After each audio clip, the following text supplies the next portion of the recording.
السلام علیکم فرینڈز، امید کرتا ہوں آپ سب خیریت سے ہوں گے۔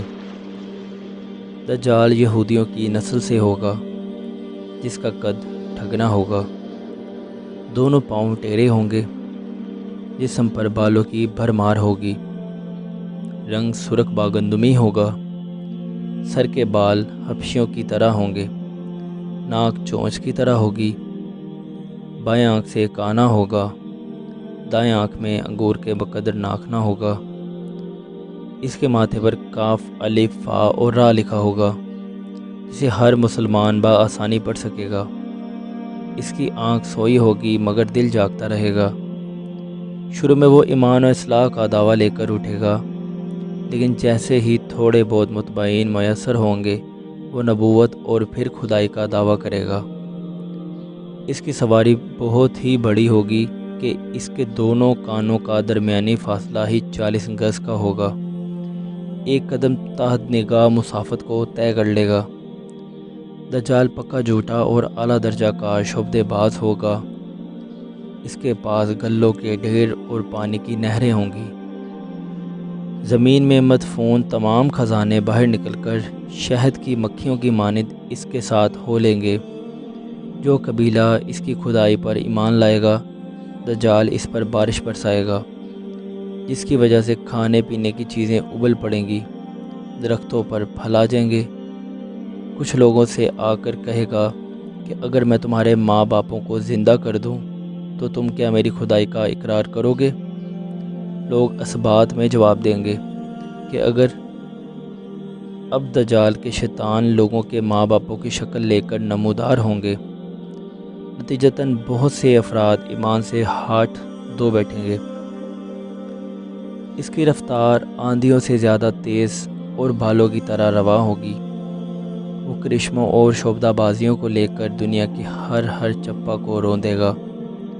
تمام دشمنان اسلام اور دنیا بھر کے یہودی امت مسلمہ کے بغض میں اس کی پشت پناہی کریں گے۔ وہ مکہ معظمہ میں گھسنا چاہے گا مگر فرشتوں کی پہرہ داری کی وجہ سے ادھر گھس نہ پائے گا، اس لیے نامراد و ذلیل ہو کر واپس ہوگا۔ پھر مدینہ منورہ کا رخ کرے گا۔ اس وقت مدینہ منورہ کے 7 دروازے ہوں گے اور ہر دروازے پر فرشتوں کا پہرہ ہوگا، لہٰذا یہاں پر بھی منہ کی کھانی پڑے گی۔ انہی دنوں مدینہ منورہ میں 3 مرتبہ زلزلہ آئے گا، جس سے گھبرا کر بہت سارے کمزور ایمان والے اور بے دین شہر سے نکل کر بھاگ نکلیں گے۔ باہر نکلتے ہی دجال انہیں لقمۂ تر کی طرح نگل لے گا۔ آخر ایک بزرگ اس سے بحث و مناظرہ کے لیے نکلیں گے اور خاص اس کے لشکر میں پہنچ کر اس کی بابت دریافت کریں گے۔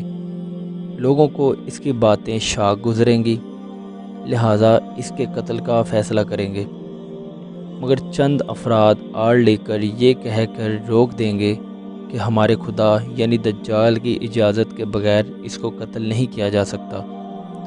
چنانچہ اس بزرگ کو دجال کے دربار میں حاضر کیا جائے گا، جہاں پہنچ کر یہ بزرگ چلا اٹھے گا کہ میں نے پہچان لیا کہ تو ہی دجال ملعون ہے، اور رسول اللہ صلی اللہ علیہ وآلہ وسلم نے ہمیں تیرے ہی خروج کی خبر دی تھی۔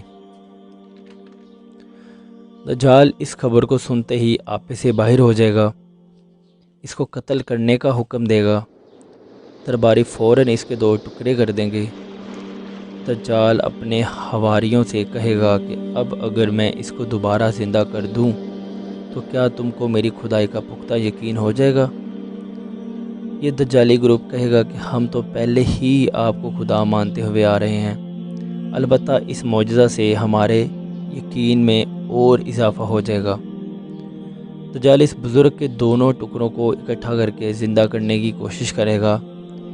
ادھر وہ بزرگ بوجہ حکم الہی کھڑے ہو جائیں گے اور کہیں گے کہ اب تو مجھے اور زیادہ یقین ہو گیا کہ تو ہی دجال ملعون ہے۔ وہ جھنجھلا کر انہیں دوبارہ ذبح کرنا چاہے گا، لیکن اب اس کی قدرت سلب کر دی جائے گی۔ دجال شرمندہ ہو کر انہیں اپنی جہنم میں جھونک دے گا، لیکن یہ آگ ان کے لیے ٹھنڈی اور گلزار بن جائے گی۔ اس کے بعد وہ شام کا رخ کرے گا، لیکن اس کے دمشق پہنچنے سے پہلے ہی حضرت مہدی وہاں آ چکے ہوں گے۔ دجال دنیا میں صرف 40 دن رہے گا۔ اس کا ایک دن 1 سال، دوسرا دن 1 مہینہ اور تیسرا دن 1 ہفتہ کے برابر ہوگا۔ بقیہ دن معمول کے مطابق ہوں گے۔ امام مہدی علیہ السلام دمشق پہنچتے ہی زور و شور سے جنگ کی تیاریاں شروع کر دیں گے، لیکن صورتحال بظاہر دجال کے حق میں ہوگی، کیونکہ وہ اپنی مادی اور افرادی طاقت کے بل پر پوری دنیا میں دھاک بٹھا چکا ہوگا۔ اس لیے عسکری طاقت کے اعتبار سے تو اس کی شکست بظاہر مشکل ہوگی، مگر اللہ کی تائید اور نصرت کا سب کو یقین ہوگا۔ حضرت مہدی علیہ السلام اور تمام مسلمان اسی امید کے ساتھ دمشق میں دجال کے ساتھ جنگ کی تیاریوں میں ہوں گے۔ تمام مسلمان نمازوں کی ادائیگی دمشق کی قدیم شہر آفاق مسجد میں جامع اموی میں ادا کرتے ہوں گے۔ امام مہدی علیہ السلام ایک دن نماز پڑھنے مصلی کی طرف بڑھیں گے تو عین اسی وقت حضرت عیسیٰ علیہ السلام کا نزول ہوگا۔ نماز سے فارغ ہو کر لوگ دجال کے مقابلے میں نکلیں گے۔ دجال حضرت عیسیٰ علیہ السلام کو دیکھ کر ایسا گھلنے لگے گا جیسے نمک پانی میں گھل جاتا ہے۔